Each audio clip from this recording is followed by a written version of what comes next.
The heavy oak doors of the Westminster County Court swung open as a figure in striking scarlet and black marched in with military precision. James Wilson, a royal guard in full ceremonial uniform, bright red tunic, gold buttons gleaming and towering black bearskin hat, entered with perfect posture and disciplined steps. The packed London courtroom immediately erupted into murmurs and hushed laughter. Several spectators nudged their neighbors, pointing at the unusual sight. "Is this for real?" whispered one woman to her friend. "Maybe he got lost on his way to Buckingham Palace," another responded with a chuckle. Journalists in the gallery quickly pulled out their phones, snapping photos of this unprecedented scene. A court clerk looked up from his paperwork, his mouth slightly agape at the unexpected entrance. The royal guard marched to the plaintiff's position, executed a perfect pivot turn, and stood at attention ramrod straight, eyes fixed forward, completely motionless as if standing guard at St. James's Palace.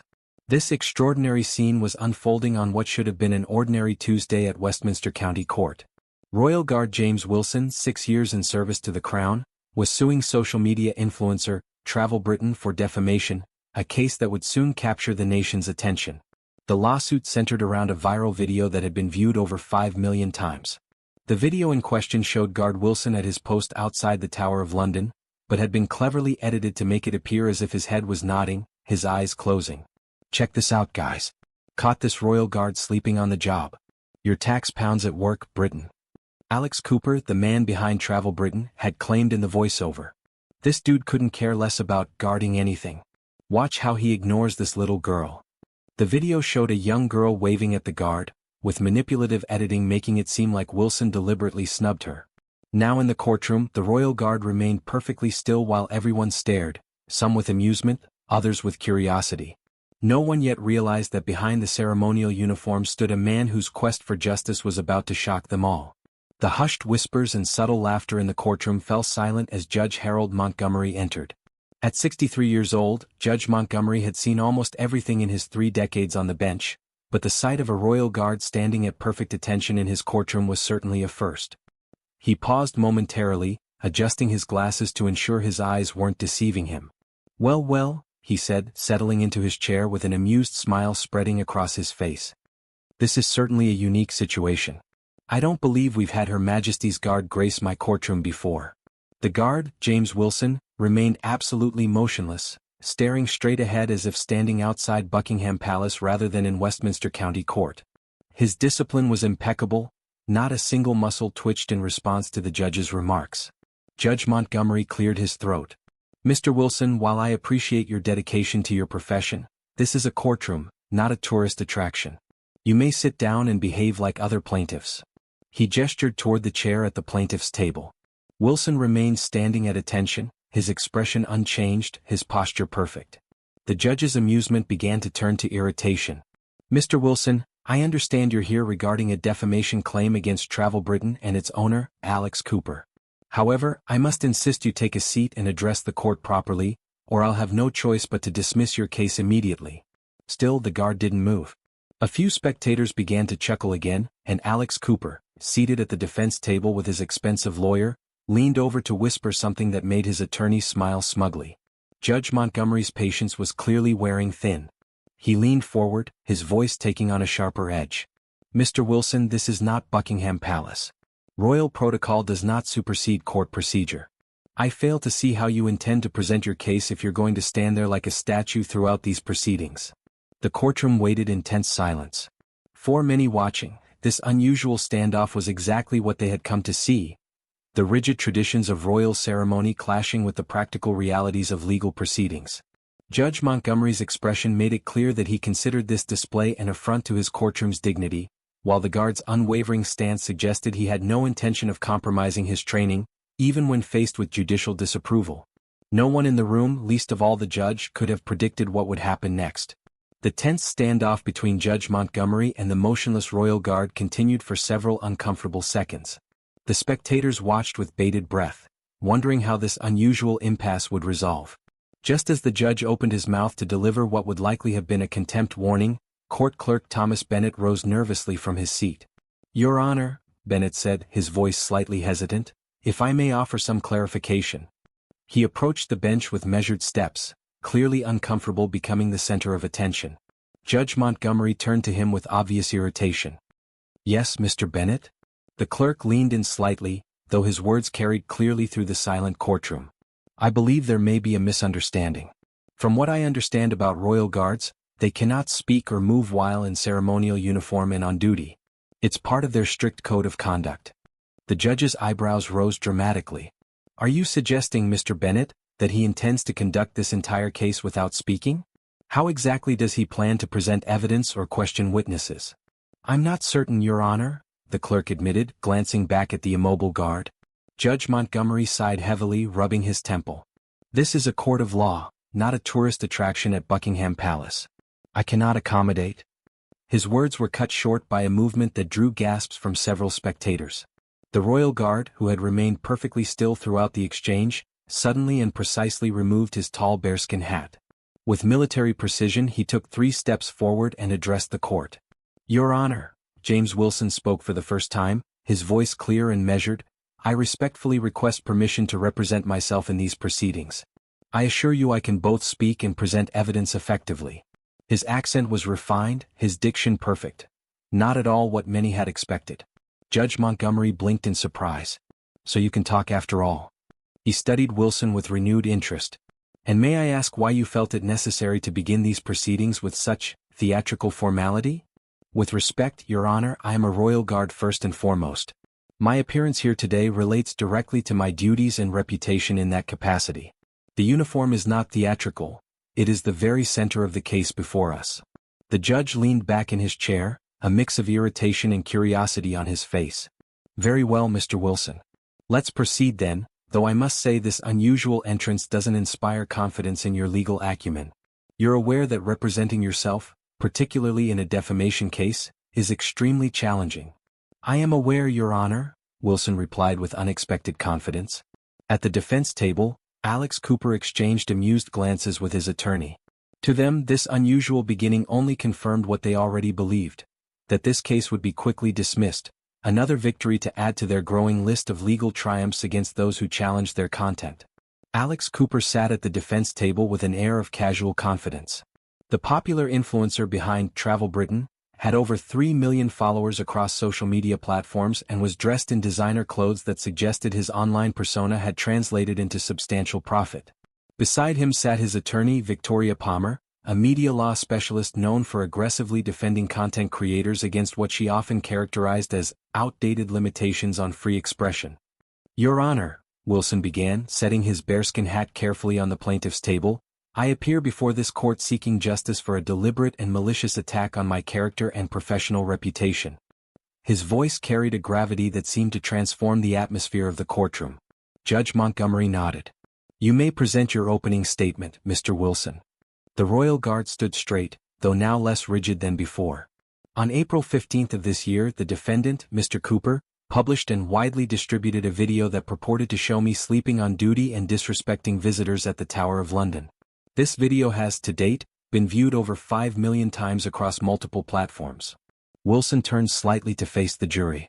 The video explicitly claimed that I was, and I quote, sleeping on the job, and couldn't care less about guarding anything.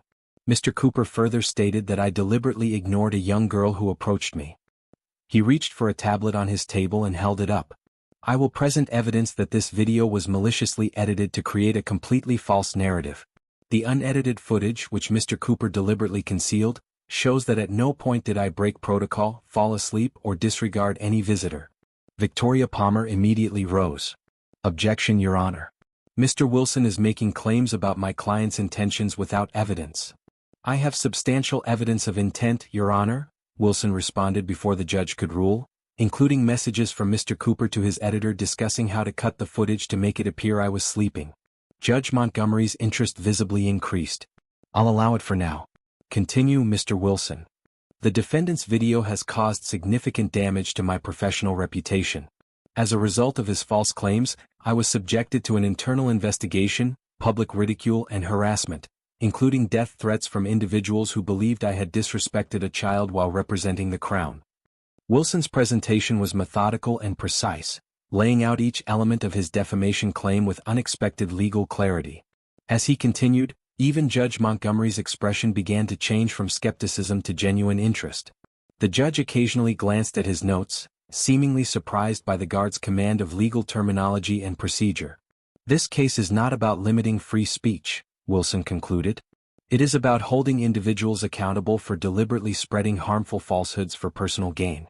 Mr. Cooper has built his brand on what he calls unfiltered truth, but what I will prove today is that he intentionally filtered reality to create a damaging lie. Throughout Wilson's opening statement, Cooper's smug smile had gradually faded. He leaned over to whisper something to his attorney, who gave a slight shake of her head in response.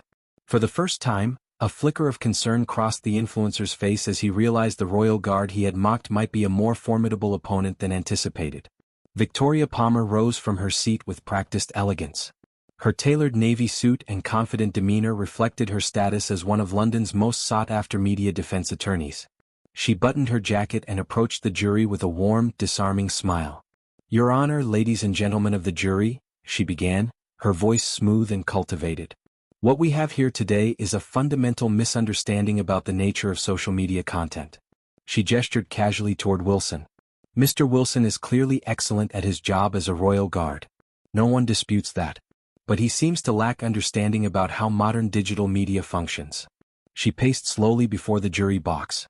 "Travel Britain and my client, Alex Cooper, create entertainment content. Their videos are meant to amuse, to provide a light-hearted look at British culture and traditions. No reasonable person watching that video would take it as a serious journalistic exposé or factual reporting." Palmer turned toward Wilson, her expression almost patronizing. "Mr. Wilson should, quite frankly, lighten up. The video in question was clearly hyperbolic, edited for comedic effect, and falls squarely within the realm of parody and satire, forms of expression that have long been protected by our legal system." She returned her attention to the jury. "My client has over 3 million followers who understand the nature of his content. They come to him for entertainment, not news. The plaintiff is attempting to apply the standards of formal journalism to what is essentially a comedy sketch." Palmer picked up a document from her table. "Furthermore, the supposed damage to Mr. Wilson's reputation is, at best, speculative. He remains employed as a royal guard. The internal investigation he mentioned cleared him completely. Where is the actual harm?" Cooper nodded along, his confidence returning with his attorney's polished presentation. "The law protecting free expression exists precisely to prevent this kind of chilling effect," Palmer continued. "If content creators lived in fear that every joke, every bit of satire could result in a lawsuit, our vibrant digital culture would collapse under self-censorship." She lowered her voice dramatically. "I would also point out that Mr. Wilson, despite his impressive military bearing, is not a lawyer. While we respect his right to represent himself, defamation law is exceptionally complex. The burden of proof rests entirely on the plaintiff, and that burden is substantial." Throughout Palmer's statement, Wilson remained composed, taking careful notes on a legal pad. His methodical approach contrasted sharply with the emotional reactions many self-represented litigants displayed. He showed no signs of intimidation, even as Palmer repeatedly emphasized his lack of legal training. "In conclusion," Palmer said, returning to her table, "this case should be dismissed not only because the content in question is protected speech, but because the plaintiff has failed to demonstrate actual malice or substantial harm, both essential elements in a defamation claim." She sat down with a confident smile toward the jury. Judge Montgomery nodded. "Thank you, Miss Palmer." He turned to Wilson. "Mr. Wilson, you may call your first witness." Cooper leaned back in his chair, exchanging a satisfied glance with Palmer. The royal guard might have surprised them with his articulate opening statement, but surely he would falter now that the real legal proceedings were underway. "I call Alex Cooper to the stand," Wilson announced, rising from his seat with the same disciplined posture that defined his service. Cooper's confident expression flickered momentarily before he composed himself and approached the witness stand. After being sworn in, he settled into the chair, adjusting his designer jacket and offering a practiced smile to the jury. Wilson stood before him, hands clasped behind his back in military fashion. "Mr. Cooper, your Travel Britain channel specializes in what you call unfiltered truth about British landmarks and traditions, is that correct?" "Yes, that's our brand," Cooper replied casually. "We show the real Britain, not just the postcard version." Wilson nodded. "And approximately how many views did your video featuring me receive?" "Around 5 million across all platforms. It was quite popular," Cooper added with a hint of pride. "Indeed. Now, before posting this video claiming I was asleep on duty, Did you attempt to verify if I was actually sleeping? Cooper shifted slightly. Look, it was obvious from what we saw. A simple yes or no will suffice, Mr. Cooper, Wilson interrupted with unexpected authority. No, but. Before publishing your video stating I deliberately ignored a child, did you attempt to contact me or my commanding officer for comment? No, that's not how social media works, Cooper responded, his tone becoming defensive. We create content quickly while it's relevant. Wilson remained perfectly composed. Is it standard practice for you to defame individuals for entertainment without verifying your claims? Victoria Palmer immediately stood. Objection, Your Honor. Counsel is leading the witness and presupposing defamation occurred. Wilson turned to the judge. Your Honor, in Wheeler v. Brighton Media Group, 2019, the court established that questions regarding standard verification practices are permissible even when they contain characterizations of the content in question. Judge Montgomery blinked, visibly surprised by the precise legal citation. He paused before responding, objection overruled. The witness will answer the question. Cooper's confidence was clearly shaken. I don't defame people. It was just a funny video. Everyone knows these guards are just for show anyway. A murmur ran through the courtroom at this dismissive characterization. Wilson's expression remained unchanged, but his next question cut sharply through Cooper's facade. Mr. Cooper, are you aware that Royal Guards are active duty soldiers who have typically served in combat zones before receiving this ceremonial assignment? I guess not.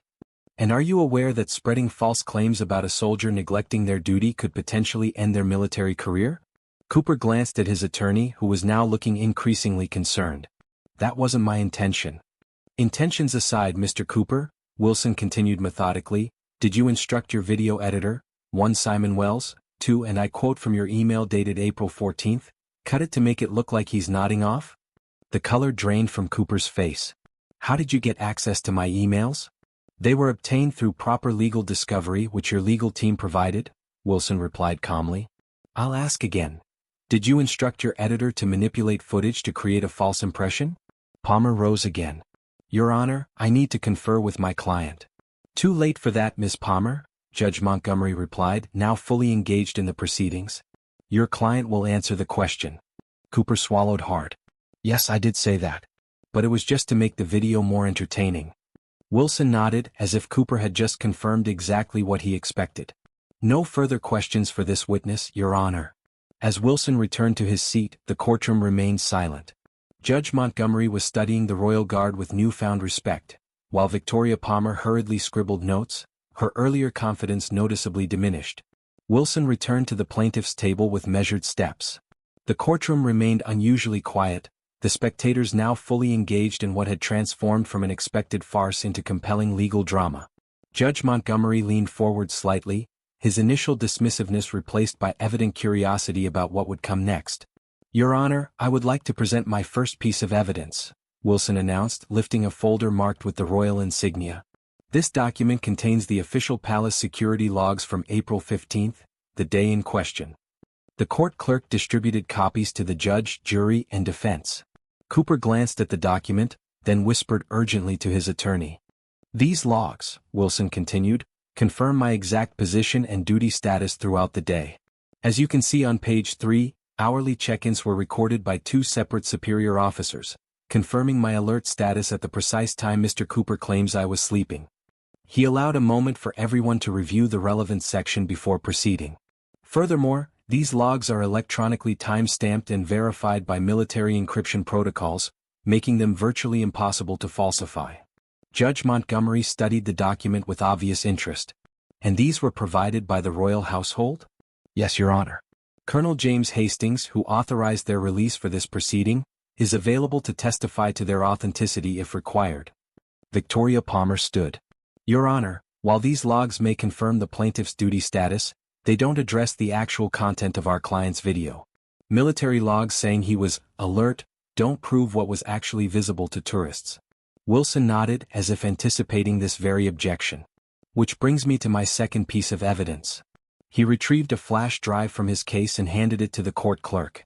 This contains the unedited security camera footage from the Tower of London, covering my entire duty period on April 15th. The clerk connected the drive to the courtroom's display system, and clear footage appeared on the screen. It showed Wilson at his post, standing motionless but undeniably alert, with eyes open and focused ahead. If we advance to 1423, the exact time stamp visible in Mr. Cooper's video, Wilson directed, you will see the young girl approaching that Mr. Cooper featured in his edited version. The footage played forward, showing a young girl waving at Wilson. While he maintained his ceremonial stance, the unedited footage clearly showed no disrespect or ignoring of the child. In fact, the girl appeared delighted by the traditional stoicism of the guard. Mr. Cooper's video, Wilson explained, was deliberately cut to remove the context and create a false narrative. The girl's parents, who I've subpoenaed as witnesses, have provided a sworn statement confirming they had no issue with my conduct and were shocked to see their daughter used in Mr. Cooper's deceptive content. Cooper sank lower in his seat as the unedited footage continued to play, thoroughly contradicting his viral video's claims. Finally, Your Honor, Wilson said, I would like to introduce my third piece of evidence and call my key witness. He gestured toward the back of the courtroom where a distinguished man in military dress uniform had quietly entered. Lieutenant Colonel Edward Spencer, head of Palace Security Operations. A ripple of surprise moved through the gallery as Spencer made his way to the witness stand. After being sworn in, he sat with perfect military posture, his chest of medals glinting under the courtroom lights. Colonel Spencer, Wilson began, what is your assessment of my service record as a Royal Guard? Guard Wilson has an exemplary record, Spencer replied firmly. 6 years of service, including combat deployment in Afghanistan before his Royal Guard appointment. He has received commendations for discipline and has never, not once, been cited for any dereliction of duty. And regarding the specific incident claimed in Mr. Cooper's video? Spencer's face hardened slightly. We conducted a thorough investigation following the viral nature of that video and found absolutely no evidence of misconduct. In fact, Guard Wilson is considered one of our most reliable personnel, which is why he is frequently assigned to high-visibility posts. The courtroom was absolutely silent now. The judge had stopped taking notes and was simply watching the proceedings with undisguised interest. The jury members' expressions had transformed from mild amusement at the beginning of the day to serious attention. Victoria Palmer realized the case was slipping away. She rose quickly. Your Honor, while this testimony speaks to my client's reputation, Mr. Wilson has still failed to prove actual malice, a key component of any defamation claim against a media figure. Wilson turned to her with calm confidence. If you'll allow me to continue my questioning, Ms. Palmer, I believe that point will be addressed. Judge Montgomery nodded. Please proceed, Mr. Wilson. Colonel Spencer, Wilson continued, his voice steady and methodical, were you aware of my background before I joined the King's Guard? The colonel nodded respectfully. Indeed. It's somewhat unusual among our guards, which is why I remember it clearly. Could you please share that information with the court? Colonel Spencer turned slightly toward the jury. Guard Wilson graduated with honors from Oxford University with a law degree before choosing to enlist in the military. He served with distinction in Afghanistan and then specifically requested assignment to the King's Guard upon his return. He was eligible for officer training but preferred to serve in the ceremonial unit out of personal commitment to tradition. A wave of murmurs swept through the courtroom. Judge Montgomery's eyebrows rose perceptibly, while Victoria Palmer quickly whispered something to Cooper, whose expression had grown increasingly concerned. And why is this relevant to today's proceedings? Wilson asked. Because, Spencer replied, when the defamatory video first appeared, Guard Wilson approached me about pursuing legal action. Given his legal background, I authorized him to represent himself rather than using military counsel, as we believed his personal knowledge of both the law and the incident would be advantageous. Wilson nodded. Thank you, Colonel. He turned to face the jury directly. Your Honor, if I may address a point raised by the defense about proving malice? Judge Montgomery, now completely engaged in the proceedings, nodded. Please do, Mr. Wilson. Wilson returned to his table and retrieved another document. This is a transcript of messages between Mr. Cooper and his video editor on the Travel Britain team, obtained through legal discovery. He held up the document and began to read, This guard footage isn't funny enough. Can you cut it to make it look like he's sleeping? We need something controversial to drive traffic. And later, after the editor expressed concern, who cares? These guards can't respond anyway. It's not like he can sue us. Victoria Palmer stood quickly. Your Honor, these messages lack context and they were provided by your own team during discovery, Ms. Palmer, Wilson interrupted calmly. The full chat logs are available if you'd like to provide additional context. Palmer hesitated, then slowly sat back down. Cooper was now staring at the table, avoiding eye contact with everyone in the room. Wilson turned back to Colonel Spencer. One final question, Colonel. What impact did Mr. Cooper's video have on the reputation of the King's Guard as an institution? It was significantly damaging, Spencer replied firmly. We received hundreds of complaints questioning our standards and training. Tourist comments about sleeping guards increased substantially. We even had several young recruits face mockery during public appearances. The video undermined public confidence in an institution that has served with honor for centuries. Thank you, Colonel. No further questions, Wilson said, returning to his seat. Judge Montgomery turned to the defense. Miss Palmer, your cross-examination? Victoria Palmer rose, her earlier confidence notably diminished. Just a few questions, Your Honor. She approached Colonel Spencer cautiously. Colonel, isn't it true that royal guards are commonly the subject of tourist videos and sometimes humor? Respectful humor, yes, Spencer replied. Deliberate falsification presented as fact, no. Palmer tried another angle. And isn't it possible that my client simply misinterpreted what he saw? The messages Mr. Wilson just read suggest otherwise, Spencer replied evenly. After a few more unsuccessful attempts to undermine the testimony, Palmer returned to her seat. No further questions, Your Honor. Judge Montgomery addressed the court. We'll take a 15-minute recess before closing arguments. As he rose, he cast an appraising glance at Wilson, the royal guard who had transformed from an apparent courtroom curiosity into perhaps the most prepared plaintiff he had seen in years. During the recess, journalists rushed from the courtroom, phones in hand, already drafting headlines about the unexpected turn of events. The story of a royal guard embarrassing himself in court had suddenly transformed into something much more compelling. A soldier with a secret legal background exposing deception and standing up for his honor. The courtroom fell silent as Judge Montgomery returned from the recess. The atmosphere had transformed entirely from the morning's amused skepticism to an air of respectful anticipation. Even the journalists who had initially come expecting to document an entertaining disaster, were now focused intently on their notes, aware they were witnessing something remarkable. Before we hear closing arguments, Judge Montgomery announced, I'd like to address a motion from the defense for dismissal on grounds of insufficient evidence of malice. He looked directly at Victoria Palmer. That motion is denied.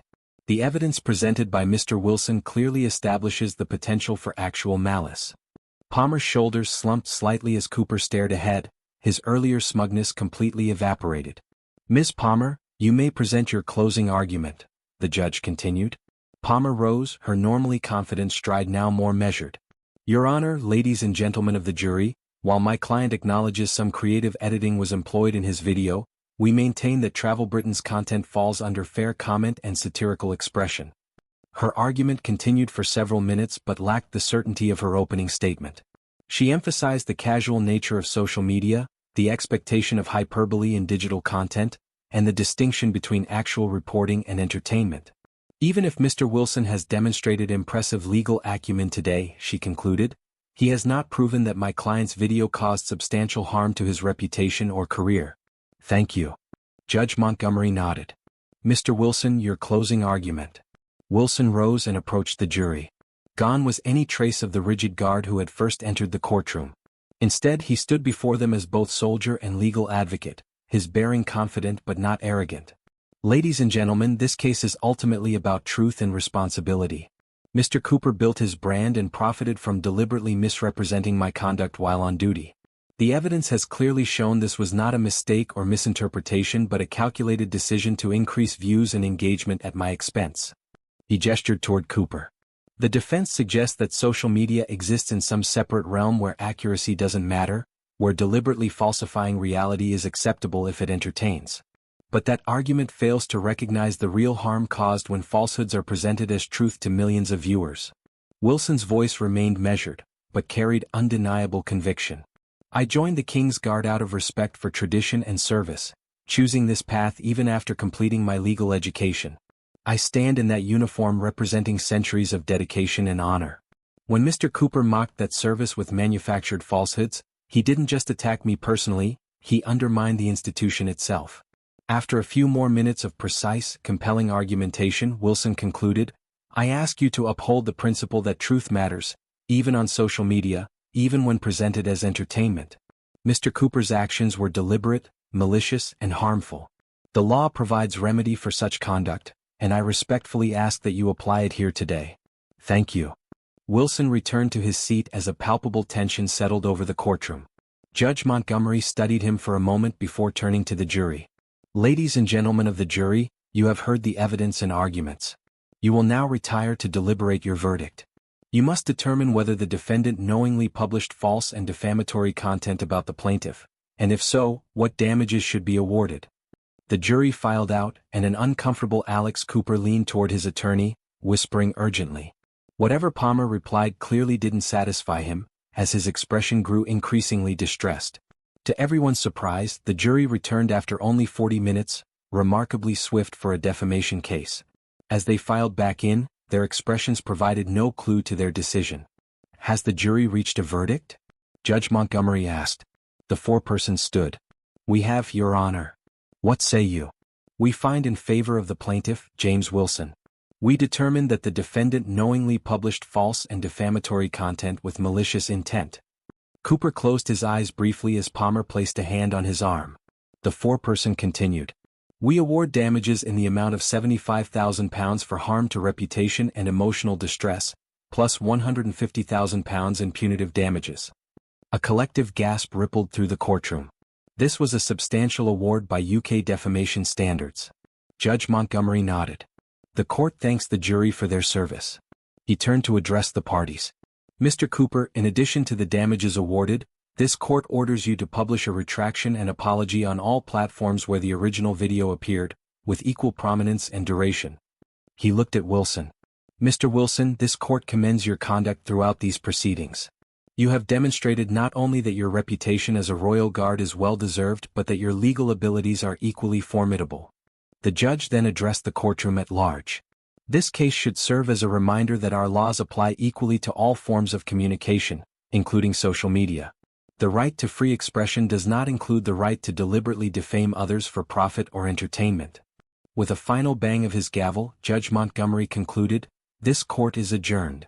As spectators rose and journalists rushed from the room, Wilson calmly replaced his bearskin hat and resumed his perfect military posture. He had entered as an object of curiosity and amusement but would leave having redefined not just his own reputation, but potentially the standards to which social media influencers would be held. Outside the Westminster County Court, a crowd had gathered as news of the verdict spread rapidly across social media, ironically, through the same platforms that had once distributed Cooper's defamatory video. Journalists jostled for position at the bottom of the courthouse steps, cameras and microphones ready. James Wilson emerged from the building, once again in full ceremonial uniform with his bearskin hat perfectly positioned. Unlike most victorious plaintiffs who might smile or express relief, Wilson maintained the disciplined bearing of the King's Guard. He marched down the steps with the same precision that had first drawn mockery that morning. Reporters shouted questions from all directions. Guard Wilson, how does it feel to win? Will you continue your legal career now? Did you expect such a large damages award? Any comment on Mr. Cooper's reaction? True to his training, Wilson remained silent, his gaze fixed forward as he continued his measured pace through the crowd. This silent dignity, which hours earlier had seemed theatrical and out of place, now appeared powerful and appropriate. The same reporters who had expected to document his humiliation were now capturing his triumph.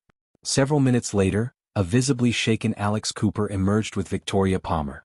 Unlike Wilson's dignified exit, Cooper looked defeated, his designer clothes no longer projecting the confident image he had cultivated online. Mr. Cooper, will you appeal the verdict? Shouted one journalist. Cooper started to respond, but Palmer quickly interrupted. My client respects the court's decision and will be complying with the order to publish retractions. We have no further comment at this time. As they hurried toward a waiting car, another reporter called out, will this change how you create content going forward? Cooper paused briefly, the question seemingly penetrating his practiced media persona. I think it has to, he admitted quietly before Palmer ushered him into the vehicle. 1 week later, a new video appeared on all Travel Britain platforms. Cooper, looking considerably more subdued than in his usual energetic presentations, faced the camera directly. Last month, I published a video about a royal guard that contained false and misleading content. He began, clearly reading from a prepared statement. The video suggested that guard James Wilson was sleeping on duty and deliberately ignoring visitors. These claims were untrue and created through manipulative editing. Cooper continued, explaining that the guard had been performing his duties professionally and that the video had been removed. I apologize unreservedly to Guard Wilson and to the institution of the King's Guard for any damage to their reputation. I have learned a valuable lesson about the responsibilities that come with creating content for public consumption. At Buckingham Palace, the changing of the guard ceremony proceeded with its centuries-old precision. Tourists gathered as always, phones raised to capture the spectacle. But something had changed. Among the whispered conversations, there was a new thread of respect. Occasionally someone would point to one particular guard and murmur, "That's him, the one who took on the influencer and won." James Wilson stood at his post, face forward, perfectly still, exactly as he had always done. But beneath the disciplined exterior was a man who had done more than just clear his name. He had reminded an increasingly digital world that truth still mattered, that tradition deserved respect, and that even in the age of viral content, justice could still prevail. A young girl approached the barrier, looking up at Wilson with curious eyes. "My dad says you're a hero," she said. "He says you stood up for what's right." Wilson remained motionless, eyes forward, the perfect embodiment of his role. But those who looked closely might have noticed the almost imperceptible nod, not a break in protocol, but an acknowledgement that beneath the uniform stood not just a guard, but a guardian of something far more important than any palace.